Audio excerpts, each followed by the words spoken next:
வணக்கம் மக்களே, இந்த வீடியோவில் என்ன பார்க்க போகிறோன்னா இபிஎஃப்ஓ பென்ஷன் ரூ 7500 உயர்வு. அது மட்டும் இல்லாமல் என்னென்ன உயர்த்திருக்காங்கன்றத பற்றி தான் இந்த வீடியோவில் பார்க்க போகிறோம். நம்ம சேனலுக்கு யாராவது புதுசாக வந்திருந்தீங்கன்னா மறக்காமல் நம்ம சேனலை சப்ஸ்கிரைப் பண்ணி பெல் ஐக்கானை கிளிக் பண்ணி வச்சுக்கோங்க. இந்த வீடியோவுக்கு ஒரே ஒரு லைக்கை மட்டும் கொடுத்துருங்க. வாங்க வீடியோக்குள்ளே போகலாம்.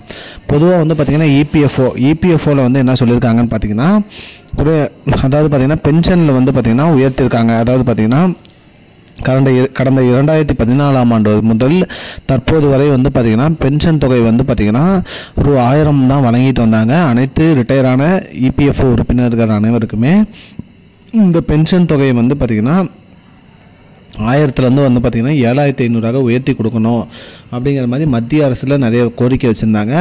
அந்த வகையில் வந்து பார்த்திங்கன்னா இபிஎஃப்ஓ வந்து இந்த பென்ஷன் தொகையை வந்து உயர்த்திருக்காங்க.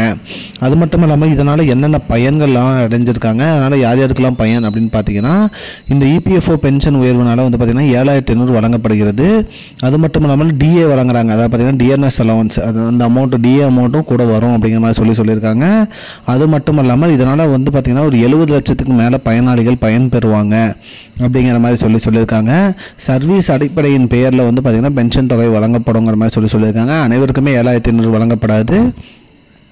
எவ்வளோ வருஷம் அவங்களோட சர்வீஸ் இருக்கோ அந்த சர்வீஸ் இயற்கை பொறுத்த மாதிரி தான் வந்து பார்த்திங்கன்னா அவங்களோட பென்ஷன் தொகை வரும் அப்படிங்கிற மாதிரி சொல்லியிருக்காங்க. 10 ஆண்டு சர்வீஸ் பண்ணவங்களுக்கு ஒரு தொகை, அதே மாதிரி 20 ஆண்டு 30 ஆண்டு 40 ஆண்டு அந்த மாதிரி சர்வீஸ் அடிப்படையின் பெயரில் அவர்களுக்கு வந்து பென்ஷன் தொகை உயர்த்தி வழங்கப்படும், அதே மாதிரி உயர்த்தப்படும்னு சொல்லியிருக்காங்க. இது பார்ட் 1 வீடியோ. பார்ட் 2 வந்து நெக்ஸ்ட் வீடியோவில் வரும்.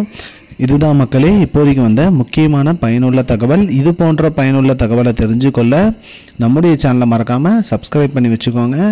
இந்த வீடியோவை உங்கள் ஃப்ரெண்ட்ஸ் அனைவருக்குமே ஷேர் பண்ணிடுங்க. நன்றி மக்களே, இன்னொரு வீடியோவில் சந்திப்போம். I don't understand your jokes, man. Because it's not a joke. முன்ன பின்ன தெரியாத ஒரு பையனுக்காக விடுற அந்த மனசு இருக்க, அதான் கடவுள்.